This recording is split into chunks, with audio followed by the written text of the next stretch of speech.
नमस्कार, सच्ची रिपोर्ट में आपका स्वागत है। मैं आपके साथ निकिता श्रीवास्तव। आइए रुक करते हैं आज की तमाम बड़ी खबरों का।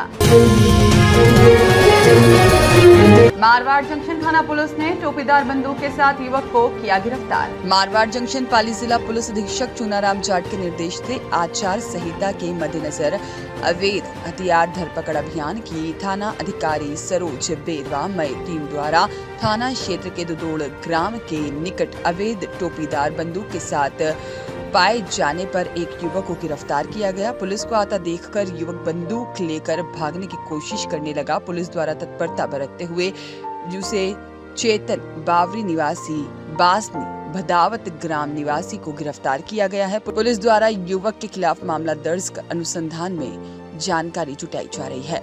सुरेश पवार की रिपोर्ट। नमस्कार, सच्ची रिपोर्ट में आपका स्वागत है। मैं आपके साथ निकिता श्रीवास्तव। आइए रुक करते हैं आज की तमाम बड़ी खबरों का। मारवाड़ जंक्शन क्षेत्र दुदोड़ ग्राम में चोरों ने सोने मकान को बनाया अपना निशाना। 40 तोला सोना, 5 किलो चांदी और 2.25 लाख रुपए नगद लेकर हुए फरार। पाली जिले के मारवाड़ जंक्शन थाना क्षेत्र के दुदोड़ गांव में अज्ञात चोरों ने एक मकान को निशाना बनाते हुए ताले तोड़कर अलमारी और संदूक में रखे 40 तोला सोने के आभूषण, 50 किलो चांदी और 1,70,000 रुपए नगद लेकर फरार हो गए। मकान मालिक परिवार के साथ एक शादी समारोह में हिस्सा लेने बेंगलुरु गए हुए थे और वहां से लौटने पर देखा तो उनके होश उड़ गए। मकान मालिक गणेश मल चौधरी द्वारा अज्ञात चोरों के खिलाफ मामला दर्ज करवाया गया। सूचना से मारवाड़ जंक्शन थाना अधिकारी सरोज बेरवा ने पुलिस टीम घटना स्थल पर पहुंच करके यहां पर चोरी की वारदात स्थल का मौका मुआयना किया और गांव में बीते 2 महीने से लगातार चोरियां हो रही हैं, जिससे भय का माहौल व्याप्त है। पुलिस अज्ञात चोरों की तलाश में जुट गई है। पुलिस आसपास के क्षेत्र में सीसीटीवी फुटेज खंगालने में जुट गई है, तो वहीं पर क्षेत्र में बड़ी चोरी की वारदात से गांव में भय का माहौल देखा जा रहा है। मेरा नाम गणेश मल है और दुदोड़ का रहवासी हूँ।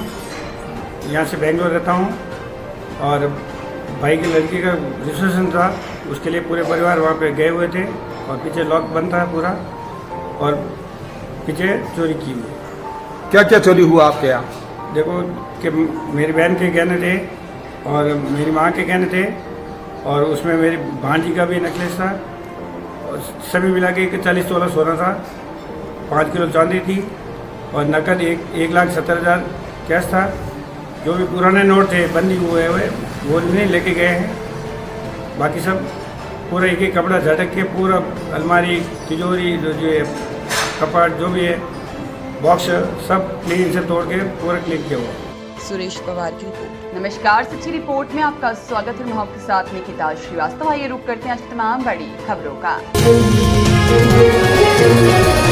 पाली जिले के अरावली की तलहटी पहाड़ियों के देसुरी नारलाई निकट संत योग गुरु बाबा मांगू नाथ महाराज की तपस्या को लेकर चर्चा का विषय बना हुआ है। 45 डिग्री तापमान की भीषण गर्मी में उक्त संत की तपस्या चर्चा का विषय बनी हुई है। यहाँ के श्री मुक्तेश्वर महादेव मंदिर के महंत 25 मई से लगातार एक संत खुले आसमान के नीचे तेज धूप में चट्टान पर हवन कुंड के पास बैठकर दोपहर में 11 बजे से 2 बजे तक नौतपा में 9 दिन तक सूर्य तपस्या कर रहे हैं। सूर्य देव इंद्रदेव शिव बाबा से प्रार्थना कर देश प्रदेश में सुख शांति खुशहाली अच्छी वर्षा विश्व मंगल कामना के लिए संत 69 वर्षीय महंत योग गुरु बाबा मांगूनाथ महाराज सूर्य तपस्या कर रहे हैं। लोग दर्शन के लिए सैकड़ों भक्त भी पहुंच रहे हैं और लोग कहते हैं कि मुक्तेश्वर महादेव मंदिर श्रद्धा का केंद्र है।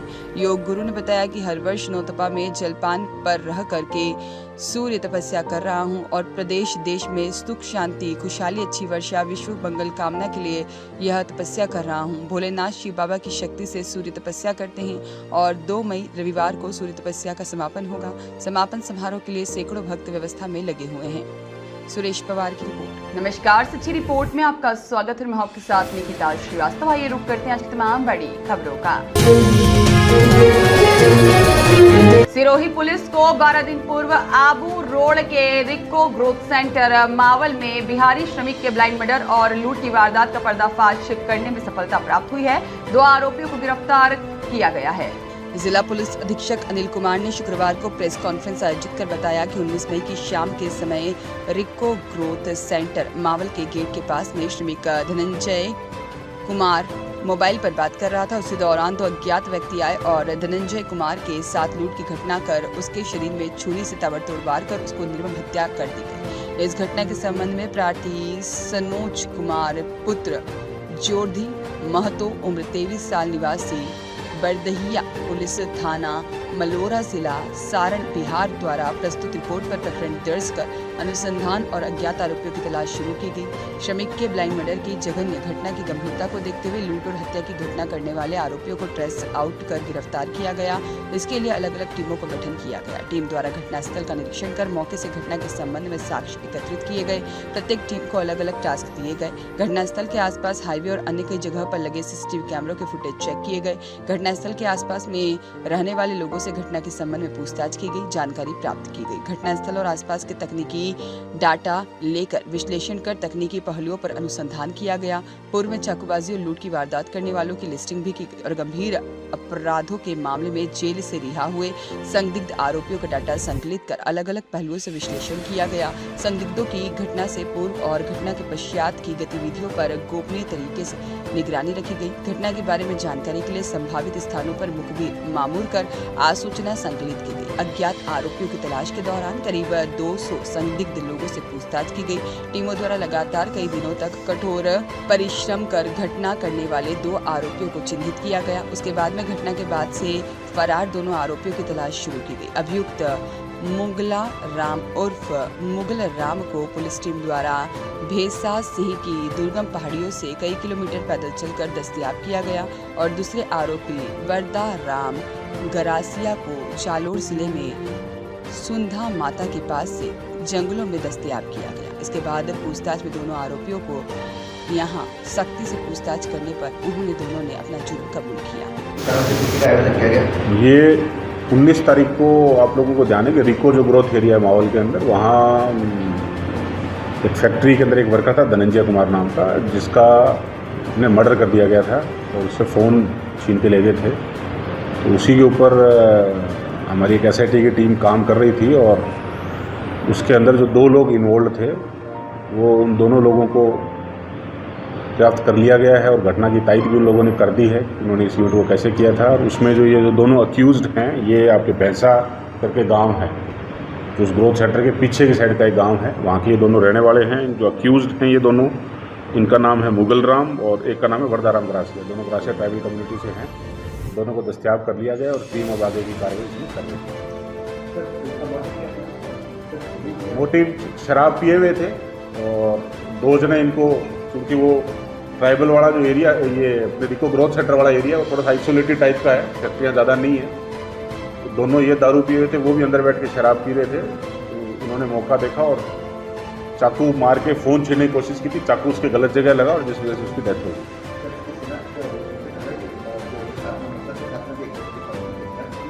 उसके साथ टेस्ट आइडेंटिफिकेशन परेड है जो उनको एक बार अरेस्ट करने के बाद फिर करवाई जाएगी। ये दोनों 0077 से अभी तक एसोसिएटेड नहीं है। आगे हमारी इन्वेस्टिगेशन में कोई चीज़ निकल के आएगी उसको लेकर।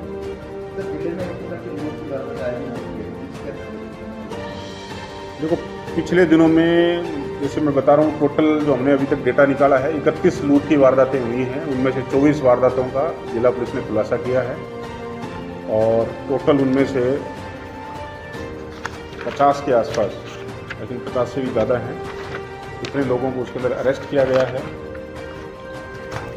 और जो 007 गैंग जो मुद्दा बार बार आप लोगों द्वारा उठाया गया था, उसके ऊपर हम लोगों ने अभी तक कार्रवाई करते हुए टोटल 98 लोगों के खिलाफ हम लोगों ने 007 के मेंबर्स के खिलाफ कार्रवाई की है, जिसके अंदर 28 लोग ठीक बालिग हैं। क्योंकि 007 जो गैंग है ये आपके 15-16 साल के बच्चों से लेकर 25-30 साल के इसमें लड़के शामिल हैं।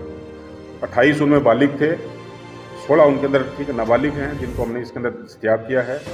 29 कार्रवाइयाँ हमने चाकू छुरी जो ये पास में रखते हैं 4/25 आर्म्स एक्ट के अंदर की हैं और 25 लोगों को शांति भंग के अंदर हमने इसमें बंद किया। टोटल 98 लोगों के खिलाफ हमने इसमें कार्रवाई की है। और जो लूट की जो वारदातें, फ़ोन छीनना और इस तरह की जो हरकतें चल रही थी, टोटल अभी तक इस साल के अंदर 31 वारदातें हुई हैं, जिनके अंदर 24 वारदातों को ट्रेस करके 58 लोगों को हमने गिरफ्तार किया। खीमाराम मेवाड़ा की नमस्कार, सच्ची रिपोर्ट में आपका स्वागत है। मैं आपके साथ निकिता श्रीवास्तव। आइए रुक करते हैं आज की तमाम बड़ी खबरों का।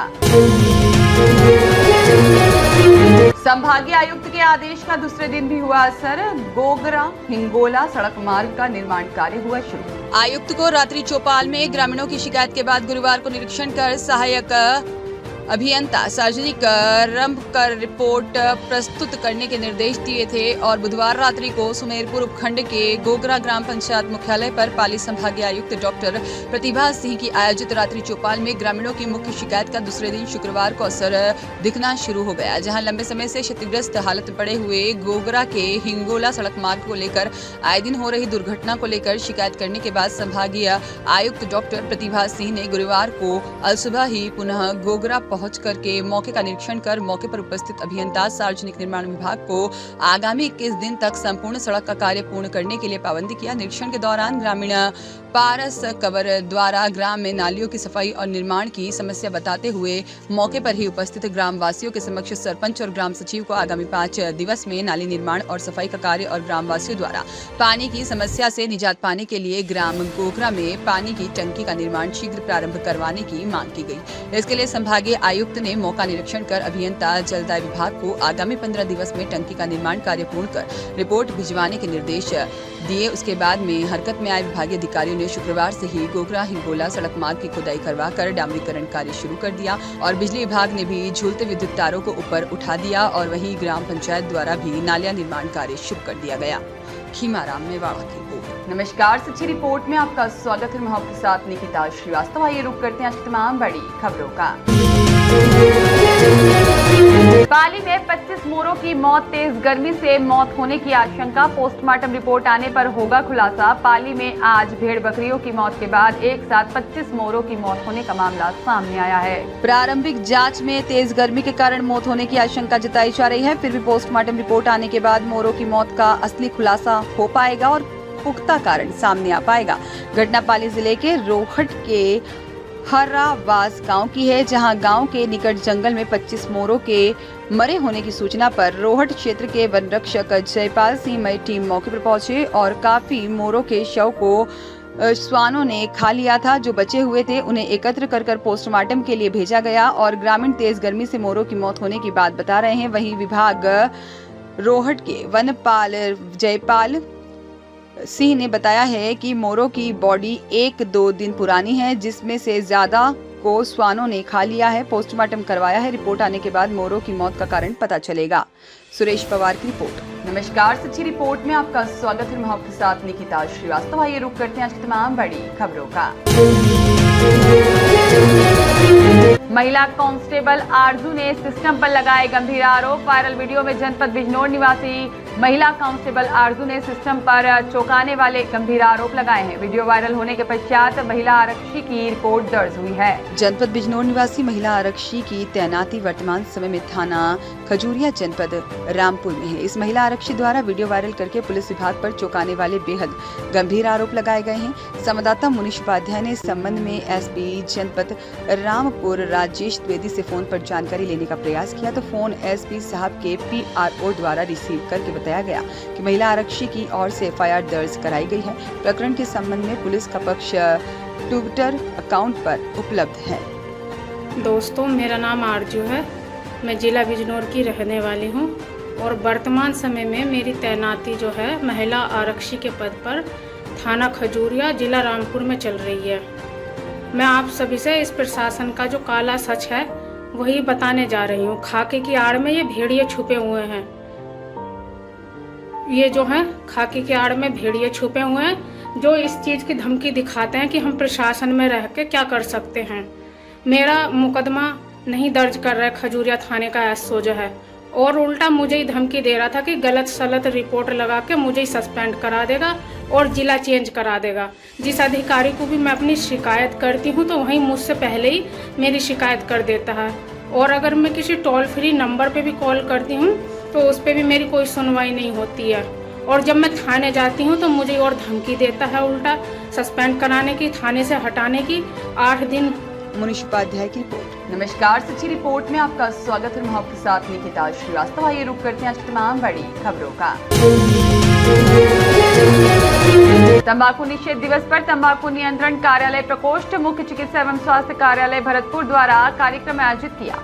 इस कार्यक्रम के मुख्य अतिथि ब्रह्म कुमारी रही। कार्यक्रम में डॉक्टर श्रीवास्तव, उप मुख्य चिकित्सा एवं स्वास्थ्य अधिकारी भरतपुर, श्याम सिंह, उप जिला शिक्षा अधिकारी भरतपुर, वरिष्ठ राजयोग शिक्षिका गीता बहन और नीरजा कुंतल, जिला कार्यक्रम अधिकारी पुरुषोत्तम शर्मा, सामाजिक कार्यकर्ता स्वास्थ्य कार्यालय भरतपुर इत्यादि की उपस्थिति में कार्यक्रम संपन्न हुआ। गीता बहन ने कहा कि जीवन में अनेक प्रकार का नशा होता है, धन का, प्रेम का, रूप सौंदर्य का और साथ साथ तंबाकू, बीड़ी, सिगरेट, शराब और भी अनेक नशे होते हैं, लेकिन कोई भी प्रकार का नशा हो वह नुकसान ही करने वाला है और स्थूल नशा हमारे स्वास्थ्य को खराब करता है तो सूक्ष्म नशा हमारे मन को। हमें अपने मन से संकल्प करना है कि न तो व्यसन करना है और न ही करने देना है। कार्यक्रम में उप मुख्य चिकित्सा एवं स्वास्थ्य अधिकारी डॉक्टर श्रीवास्तव ने कहा कि बच्चों को देखने की जिम्मेदारी माता पिता की होती है, तो पहले माता पिता को व्यसनों से दूर रहना जरूरी है क्योंकि बच्चे घर में देखते हैं तभी सीखते हैं। उप जिला शिक्षा अधिकारी श्याम सिंह ने कहा कि बच्चों को शुरू से ही रोक लगाई जाए, स्कूल में पूरा ध्यान दिया जाए और साथ ही स्कूल के नजदीक कोई भी तंबाकू का प्रोडक्ट नहीं बिकना चाहिए, सुपारी का भी इस्तेमाल नहीं होना चाहिए और उन्होंने इस तरह का प्रयास शुरू किया तो उन्हें बहुत अच्छा परिणाम मिला।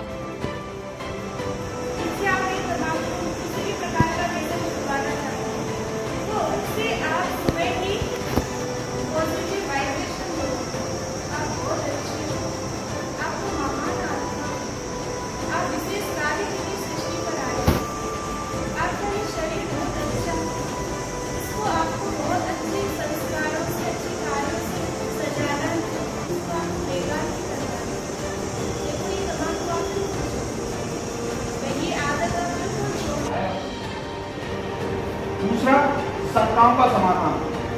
अगर हमारे दिमाग में किसी भी प्रकार की शंका है तो उसको यहीं पर क्लियर करें। यहाँ पर अच्छे स्पेशलिस्ट बैठे हुए, डॉक्टर साहब बैठे हुए, इस मिशन से जुड़े हुए स्पेशलिस्ट बैठे हुए, सभी लोग इन शंकाओं का समाधान नहीं करना।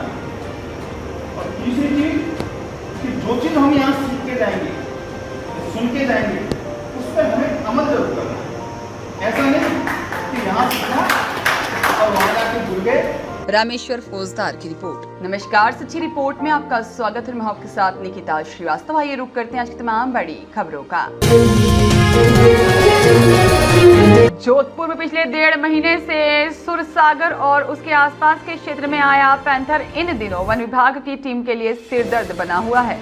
1.5 महीने पहले इस पैंथर का मूवमेंट सुरसागर क्षेत्र में देखे जाने के बाद से ही वन विभाग टीम पैंथर को भीषण गर्मी के बाद भी पकड़ने के लिए मुस्तैदी के साथ खड़ी है, लेकिन अब भी वह टीम की पकड़ से दूर है। पिछले दिनों इस पैंथर के माचिया सफारी पार्क में एंट्री लेने और 13 से ज्यादा काले हिरणों का शिकार करने के बाद वन विभाग टीम एक बार फिर एक्टिव हुई और विभाग में माचिया सफारी पार्क में पर्यटकों की एंट्री को बंद कर दिया था। 2 दिन से पैंथर का माचिया सफारी में कोई मूवमेंट नहीं होने के बाद शनिवार को आम पर्यटकों के लिए दरवाजे खोल दिए गए। साथ ही पर्यटकों के लिए विशेष दिशा निर्देश देते हुए सुरक्षा अतिरिक्त वन कर्मियों को बुलाकर तैनात किया गया। पैंथर का शुक्रवार को माचिया में कोई मूवमेंट नहीं नजर आया और उसे पकड़ने के लिए पार्क में 3 पिंजरे लगाकर बकरियों को रखा गया। उसके बाद भी वन विभाग की टीम को अभी तक कोई सफलता नहीं मिली। माचिया सफारी पार्क में पैंथर ने पिछले 2 दिन से कोई भी शिकार नहीं किया है, जिसके चलते शनिवार को निर्धारित समय अनुसार सुबह 8:30 से शाम 5:30 तक पार्क को खोल दिया गया। शनिवार को माचिया सफारी पार्क के खुलने के बाद पर्यटकों की चहलकदमी प्रारंभ हो गई, लेकिन वन विभाग ने पर्यटकों को हिदायत दी है कि माचिया पार्क में बाहर से आया हुआ पैंथर खुला घूम रहा है।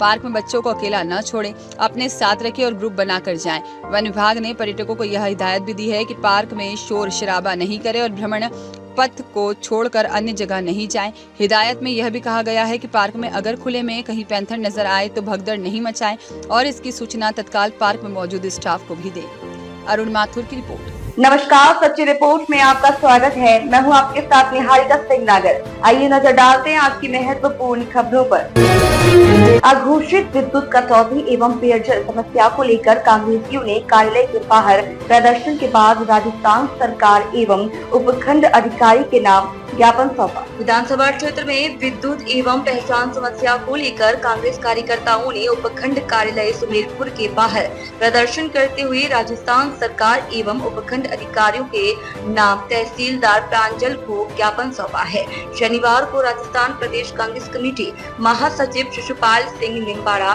वरिष्ठ कांग्रेसी नेता सुमेर सिंह मनवार, पूर्व ब्लॉक अध्यक्ष ललकार सिंह राणावत, जाफर भाई सिलावट, महेश परिहार, पूर्व प्रधान नाहर सिंह डाकघोड़ा, तगाराम तखतगढ़, शंकर माली तुजाना, सुभाष मेवाड़ समेत विधानसभा सुमेरपुर के 121 कांग्रेस पार्टी के पदाधिकारी एवं समस्त कार्यकर्ताओं ने मुख्यमंत्री के नाम उपखंड अधिकारी को ज्ञापन सौंपकर विद्युत एवं पेयजल समस्या को समाधान करने के लिए सौंपे गए ज्ञापन में बताया कि सुमेरपुर विधानसभा क्षेत्र में अघोषित बिजली कटौती से विधानसभा क्षेत्रवासी काफी परेशान है। बिजली कटौती से पेयजल व्यवस्था भी बिगड़ी हुई है, उसका समाधान जल्द से जल्द करवाने की मांग उठाई है। आपको बता दें कि तत्कालीन कांग्रेस के सरकार में लगातार भाजपा बिजली पानी समेत अनेक कई मुद्दों को लेकर लगातार धरना प्रदर्शन ज्ञापन सौंपे थे। कांग्रेस के नेताओं का कहना है कि अब डबल इंजन की सरकार में जनता को पानी बिजली से परेशान होना पड़ रहा है। उसको लेकर कांग्रेस के कार्यकर्ता एवं नेता अब भाजपा पर लगातार हमला बोल रहे हैं। कांग्रेस कमेटी के महासचिव शिशुपाल सिंह निम्बाड़ा ने मीडिया से बात करते हुए कहा कि प्रदेश में 46 डिग्री से 50 डिग्री तक तापमान बढ़ा हुआ है, लेकिन प्रदेश की सरकार जनता को बिजली पानी सुविधा नहीं उपलब्ध करा सकती है। वह सरकार बदलनी है, ऐसे नारों के साथ उन्होंने ज्ञापन दिया है। आपको जिस तरीके से पता है कि इस भीषण गर्मी में जहाँ टेम्परेचर 46-47 डिग्री से लेकर 50-52 डिग्री तक चल रहा है राजस्थान, और बिजली जो मूलभूत जनता का अधिकार बनता है, पानी का मूलभूत अधिकार बनता है जनता, पूरे सुमेरपुर क्षेत्र में बिजली की कटौती, अघोषित कटौती, एक बोल के मेंटेनेंस के नाम पे 1 घंटा कटौती करे, 2 घंटा समझ में आता है, लेकिन जब मर्जी आए तब मर्जी आए, बिजली आती कब है ऐसे प्रार्थना करते कि कभी बिजली के दर्शन हो जाए। और जब बिजली की प्रॉब्लम है तो पानी की तो स्वतः ही प्रॉब्लम हो ही जाती है। तो इस भीषण गर्मी में जनता इस तरीके से त्रस्त है, और हमारे यहाँ के कैबिनेट मंत्री जो हैं वो मस्त है। उनको कई बार आपने खुद ने, मैंने देखा कि आप जागरूक मीडिया हो, आपने खुद ने मंत्री महोदय से सवाल किए थे और इन्होंने कहा था कि हम देखते हैं, करते हैं, लेकिन वो ना देखा ना कुछ किया, और आज भी वही हाल है। तो हमने आज मुख्यमंत्री जी के नाम से एसडीएम साहब के मार्फत, तहसीलदार जी के मार्फत, हमारे सभी वरिष्ठ नेता और कांग्रेस के जो मुख्य पदाधिकारी और जो कार्यकर्तागण हैं, सभी ने आम जनता की भावना को देखते हुए, जनता की तकलीफ को देखते हुए, कांग्रेस पार्टी ने अपना एक कर्तव्य समझते हुए जागरूक नागरिक के नाते हमने ये मांग की है माननीय मुख्यमंत्री जी के इस गर्मी के मौसम में मेहरबानी करके आप बिजली समय पर और सही रूप से बिजली पहुंचे। कई बार इतनी ट्रिप हो जाती है और वोल्टेज इतना लो होता है कि आपका वो बिजली आना नहीं आना भी कुछ मायने नहीं रखता। तो वही बिजली और पानी की समस्या को लेके आज हमने एक ज्ञापन किया है। उसी के साथ एक मानवता के नाते आज जो हमारे मूक पशु हैं, तो पशुधन के पीने के लिए भी पानी के जो हवाले हैं बने हुए हैं, वहाँ पे भी कम से कम एक शासन प्रशासन, जिला प्रशासन और हमारा उपखंड प्रशासन उसमें पानी की भी सुचारू व्यवस्था करे पशु पक्षियों के लिए, ये भी हमने मांग की है। साथ ही हम पार्टी के पदाधिकारी और भामाशाहों से भी हम ये मांग करते हैं आपके चैनल के माध्यम से कि इस माहौल में, इस गर्मी में वो एक आगे बढ़ के 2 कदम बढ़ाएं और पानी की सुचारू व्यवस्था करें, आम जन के भी पेयजल के लिए और पशु पक्षियों के लिए। कैबिनेट मंत्री ने कहा कि कांग्रेस की नाकामी के कारण बिजली कटौती हो रही है।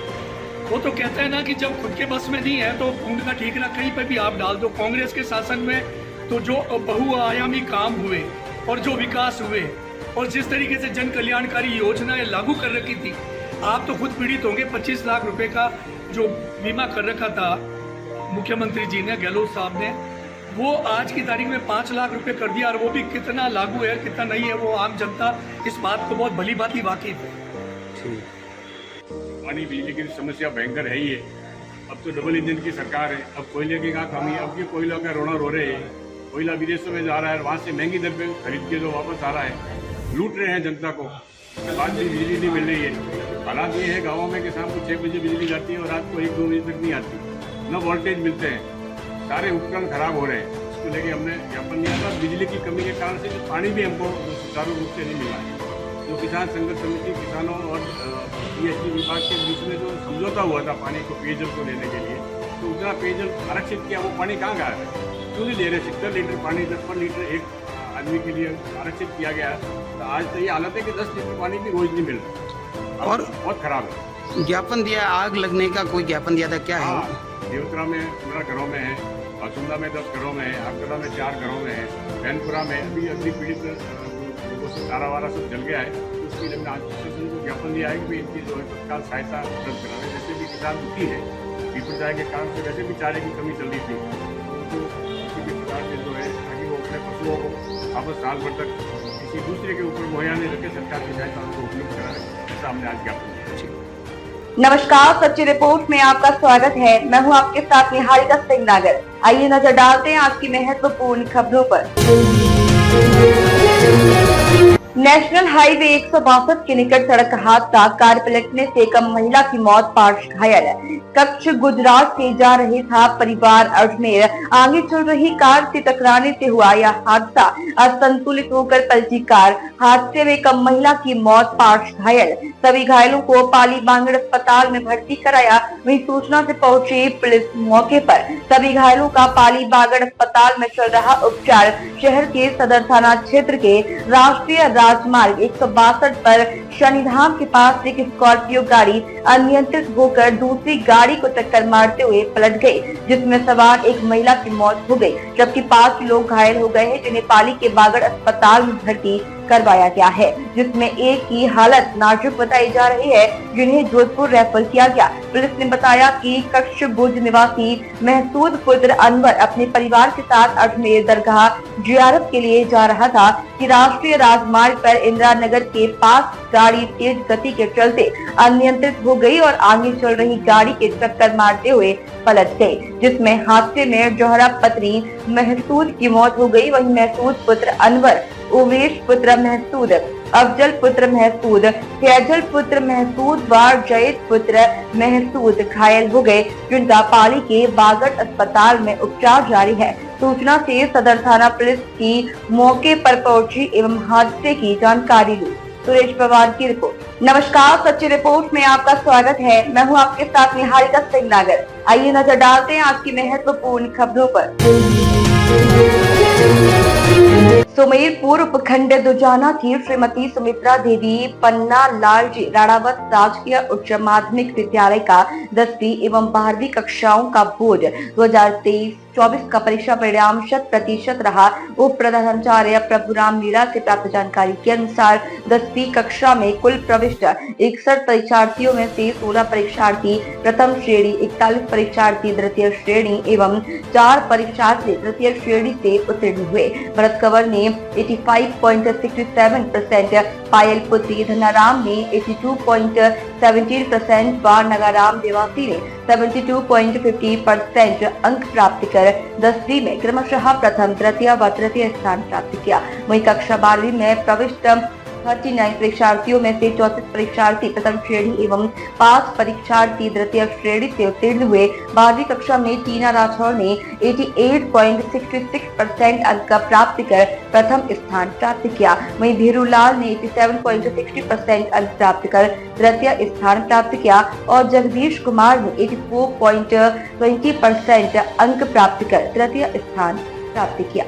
इसी के साथ स्थानीय विद्यालय का 8वीं व 5वीं कक्षाओं का बोर्ड परीक्षा परिणाम भी काफी अच्छा रहा। विद्यालय का बोर्ड परीक्षा परिणाम संख्यात्मक एवं गुणात्मक रूप से श्रेष्ठ रहने पर सरपंच कंकु देवी मीणा, पूर्व सरपंच नागेश देवासी व ग्रामीणों ने उप प्रधानाचार्य प्रभुराम मीणा, व्याख्याता ईश्वर सिंह राणावत एवं विद्यालय स्टाफ का आभार व्यक्त किया। उप प्रधानाचार्य ने विद्यार्थियों के श्रेष्ठ परीक्षा परिणाम का श्रेय व्याख्याता ईश्वर सिंह राणावत के मार्गदर्शन एवं अभिभावकों एवं विद्यालय के विद्यार्थियों के श्रेष्ठ परीक्षा परिणाम का श्रेय व्याख्याता ईश्वर सिंह राणावत के मार्गदर्शन एवं अभिभावकों और विद्यालय के शिक्षकों की कड़ी मेहनत का परिणाम बताया। वहीं व्याख्याता ईश्वर सिंह राणावत ने सभी बच्चों को शुभकामनाएं दी व उनके उज्जवल भविष्य की कामना की। हिमारा मेवाड़ा की रिपोर्ट।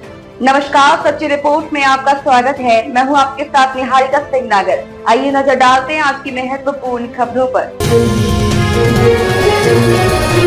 रविंद्र नगर धूत जिला मुख्यालय स्थित पुलिस स्टेशन के सामने पडरौना जाते समय हुई मुलाकात में किशोर निषाद से संतोष निषाद के मौत के बारे में पूछे जाने पर उन्होंने कहा कि आज चुनाव का माहौल है, आज मतदान हो रहा है। इसी सिलसिले में मैं पडरौना जा रहा हूं। संतोष निषाद की हत्या हुई या फिर आत्महत्या या जांच का विषय है। साथ में उन्होंने बताया कि संतोष निषाद की मौत का मुझे बेहद दुख है। संतोष निषाद मेरे रिश्तेदार के बेटे थे।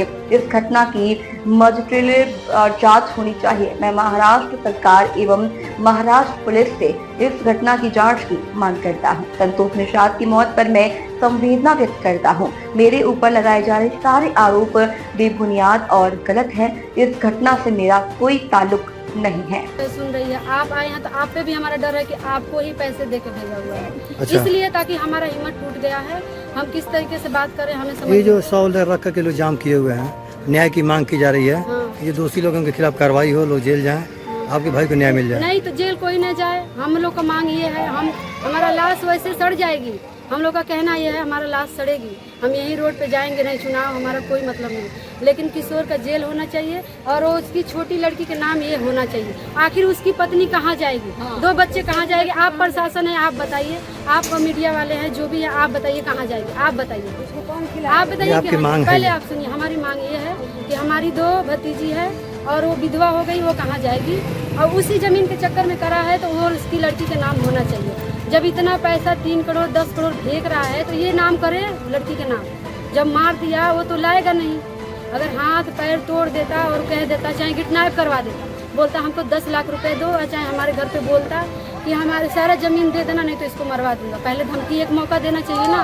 किशोर जी, आपके ऊपर संतोष निषाद की हुई हत्या पर आरोप लग रहा है कि आपने उसकी हत्या करवाई है और आप यहाँ पर जिला मुख्यालय पर मौजूद है, पडरौना जा रहे थे आप, तो मैं आपको रोका हूँ। इस पर कुछ कहेंगे आप? हत्या कैसे हुई, क्या हुआ? वैसे तो ये बहुत बड़ा त्यौहार चल रहा है, पर्व चल रहा है चुनाव का जी। तो उस अभियान में हम लोग जीते हुए हैं कि हर व्यक्ति वोट दे जी, भारत को आगे बढ़ाए। तो आपसे मुलाकात हुआ, अच्छी बात है। हम तो कस्या में कंटिन्यू रहे। कल भी मीडिया लोग से मुलाकात हुआ था, बाई फोन से बातचीत हुआ था, होटल पर भी बैठे थे। तो ये हमारा कहना है कि हमसे उस एक्सीडेंट से कोई लेना देना नहीं है। क्या हुआ, कहाँ हुआ, कैसे हुआ, क्यों हुआ, उससे हमारी कोई लेन देन नहीं है। घटना मुंबई में होती है और यहाँ 100 दाह संस्कार यहाँ होता है, 100 यहाँ रख जाम किया गया है आपके होटल के सामने। ये कहा गया है कि आपने उसकी हत्या करवाई है। नहीं, इससे हमारा कोई लेना देना नहीं है। और हम भी बहुत इस चीज़ को अफसोस कर रहे हैं कि एक हमारे रिश्तेदार के लड़के थे और हमारे परिवार से ही एक व्यक्ति का इस तरह का एक्सीडेंट हो जाना, ये तो बहुत बड़ी बात हो गई। तो हम भी इस चीज़ को मांग करते हैं महाराष्ट्र सरकार से, महाराष्ट्र की पुलिस से, वही सही तरीके से उस अंजाम तक पहुंचाए, क्योंकि हर व्यक्ति चाहता है कि सही इंसाफ हो। तो इस घटना की जांच की मांग कर रहे हैं आप? हाँ, हम भी मांग कर रहे हैं कि उसका सही न्याय मिले, तो जो न्याय होगा वो होगा। लेकिन हमसे उस केस से अभी फिर से आपको बता दें, कोई लेना देना नहीं है। कहाँ मुंबई और कहाँ कस्या, बहुत दूर की फासला है। और फिर दोबारा बताएं, कोई लेना देना हमसे उससे नहीं है। अच्छा, आपके साथ कोई विवाद, पूर्व से विवाद चल रहे थे क्या? 6 महीना पहले कोई हमारी इसी तरह की कोई विवाद नहीं है। जैसे मेरे दाड़ का विवादें होते रहता है, तो इसमें ऐसा थोड़ी है कि कोई इतना आक्रोश कर लेगा, चाहे कुछ भी।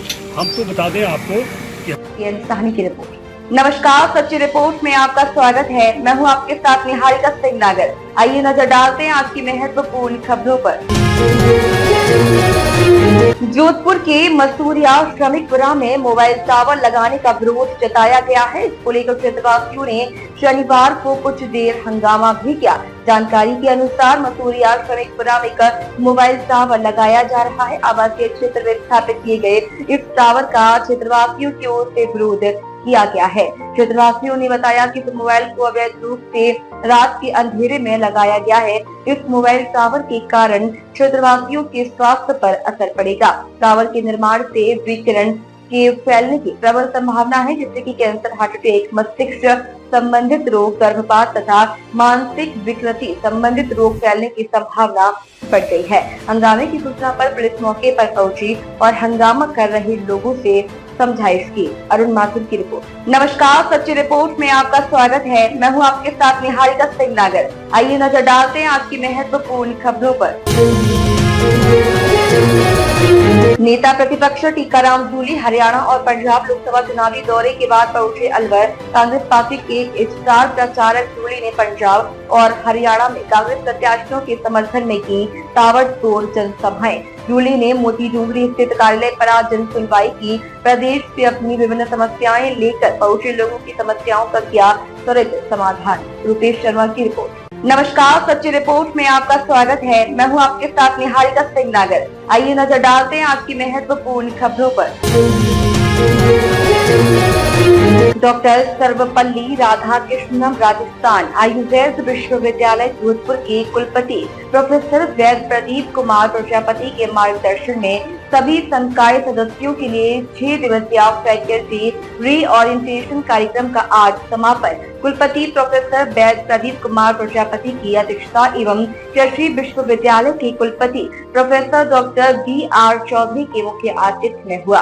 समापन कार्यक्रम को संबोधित करते हुए कुलपति प्रोफेसर प्रजापति ने कहा कि विश्वविद्यालय के शिक्षकों एवं अध्येताओं के शैक्षणिक एवं मौलिक ज्ञान वर्धन हेतु 6 दिवसीय फैकल्टी रीओरिएंटेशन कार्यक्रम आयोजित किया गया। फैकल्टी ओरिएंटेशन प्रोग्राम का मुख्य उद्देश्य अपने शैक्षणिक और पेशेवर कर्तव्यों को प्रभावी ढंग से निभाने में मदद करता है और संस्थान के लक्ष्यों को प्राप्त करने में योगदान देता है। 6 दिवसीय कार्यक्रम के छठे दिन प्रथम सत्र में ट्रांस डिसिप्लिनरी रिसर्च फाउंडेशन नई दिल्ली के निदेशक डॉक्टर सुकेश तिरखा ने नेक प्रामाणिकता के लिए संगठनात्मक विकास विषय पर व्याख्यान दिया। उन्होंने बताया कि राष्ट्रीय मूल्यांकन और प्रत्यायन परिषद नेक भारतीय विश्वविद्यालयों और उच्च शिक्षण संस्थानों की गुणवत्ता को मापने और सुधारने के लिए एक महत्वपूर्ण संस्था है। इससे शिक्षण अनुसंधान और संसाधनों की गुणवत्ता का आकलन होगा। साथ ही इससे विवि की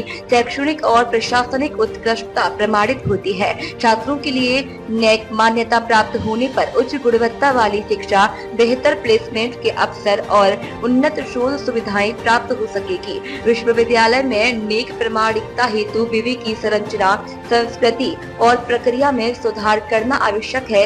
नेक प्रत्यायन के लिए विशेष तैयारी हेतु स्वयं मूल्यांकन रिपोर्ट, डॉक्यूमेंटेशन, प्रशिक्षण और विकास एवं छात्र, शिक्षक, प्रशासन और अन्य संबंधित पक्षों की सक्रिय भागीदारी सुनिश्चित करना आवश्यक है। दूसरे सत्र में TR फाउंडेशन के निदेशक डॉक्टर रंजू एंथोनी ने अंतर्राष्ट्रीय स्वास्थ्य देखभाल एजेंसियों के साथ परियोजनाओं का सहयोग और कार्यान्वयन विषय पर व्याख्यान दिया। डॉक्टर एंथोनी ने बताया कि अंतर्राष्ट्रीय स्वास्थ्य देखभाल एजेंसियों के साथ परियोजनाओं का सहयोग और कार्यान्वयन एक जटिल लेकिन महत्वपूर्ण प्रक्रिया है। इसके लिए उचित योजना, समन्वय और संचार की आवश्यकता होती है। सही दृष्टिकोण और समर्पण के साथ हम इन परियोजनाओं को सफलतापूर्वक कार्यान्वित कर वैश्विक स्वास्थ्य सुविधा में महत्वपूर्ण योगदान दे सकते हैं। कार्यक्रम के अंत में 10वें अंतर्राष्ट्रीय योग दिवस के उपलक्ष्य में कर्टेन रेजर कार्यक्रम का आयोजन किया गया एवं डॉक्टर चंद्रभान शर्मा ने भ्रामरी चक्र ध्यान का अभ्यास करवाया। इस अवसर पर विवि की नवीन वेबसाइट का उद्घाटन भी किया गया। इस अवसर पर कुल सचिव प्रोफेसर गोविंद सहाय शुक्ल, प्राचार्य professor Mahendra Kumar Sharma, professor Chandan Singh, professor Govind Gupta, professor Rajesh Gupta, चिकित्सालय अधीक्षक प्रोफेसर प्रमोद मिश्रा, CHRD निदेशक डॉक्टर राकेश शर्मा, प्राचार्य होम्योपैथी महाविद्यालय डॉक्टर गौरव नागर, प्राचार्य योग नेचुरोपैथी डॉक्टर चंद्रभान शर्मा, आयुर्वेद महाविद्यालय, होम्योपैथी महाविद्यालय, योग नेचुरोपैथी महाविद्यालय जोधपुर, यूनानी महाविद्यालय टोंक, होम्योपैथी महाविद्यालय केकरी के विभाग अध्यक्ष, संकाय सदस्य, स्नातकोत्तर अध्येता उपस्थित रहे। कार्यक्रम का संचालन डॉक्टर राजीव खन्ना ने किया। Bureau report. नमस्कार, सच्ची रिपोर्ट में आपका स्वागत है। मैं आपके साथ निकिता श्रीवास्तव। आइए रुक करते हैं आज की तमाम बड़ी खबरों का। नेता प्रतिपक्ष टीकाराम जूली बोले, भारतीय जनता पार्टी ने अब की बार 400 पार का जो नारा दिया है, यही नारा उनके ताबूत में अंतिम कील ठोकेगा।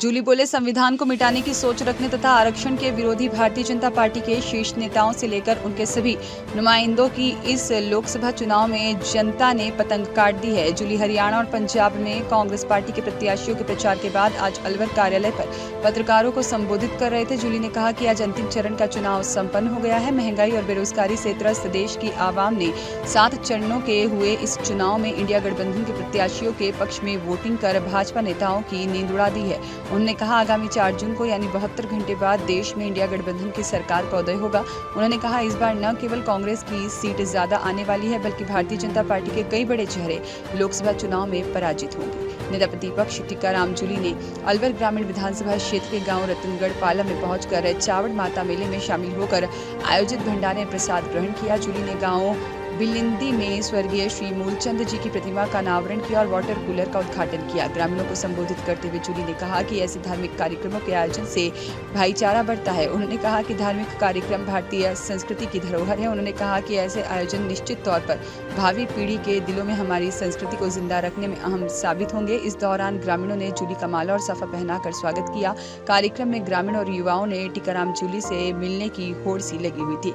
अलवर ग्रामीण विधायक टीकाराम जूली ने शनिवार को मोती डूंगरी स्थित कार्यालय पर जन सुनवाई की। इस दौरान भारतीय जनता पार्टी के राज्य में बिजली पानी की समस्या से जूझ रहे लोगों ने जूली को अपनी पीड़ा सुनाई। उन्होंने शीघ्र ही समस्याओं के समाधान की बात कही। कार्यक्रम में पूर्व प्रधान शिवलाल गुर्जर, पुनखर सरपंच भगवती मीना और सुरेश मीना, साथ ही में हजारीलाल मीना, पूर्व सरपंच करण सिंह चौधरी, पप्पू राम, लालाराम सैनी और चुन्नीलाल सैनी, कन्हैयालाल सैनी, रमेश सैनी सहित बड़ी संख्या में गणमान्य लोग उपस्थित रहे। युवराज शर्मा की रिपोर्ट। इस वक्त की बड़ी खबर कुशीनगर से। सोहनरिया मारपीट, चंद्र प्रताप दुबे घायल। पूर्व भाजपा मंडल अध्यक्ष हैं घायल चंद्र प्रताप। थाना रविंद्र नगर अंतर्गत ग्राम सोहनरिया गांव में 1 जून को मतदान के दौरान सोहनरिया गांव में एक चाय की दुकान पर बैठे भाजपा के पूर्व मंडल अध्यक्ष चंद्र प्रताप दुबे के ऊपर हुआ था मारपीट।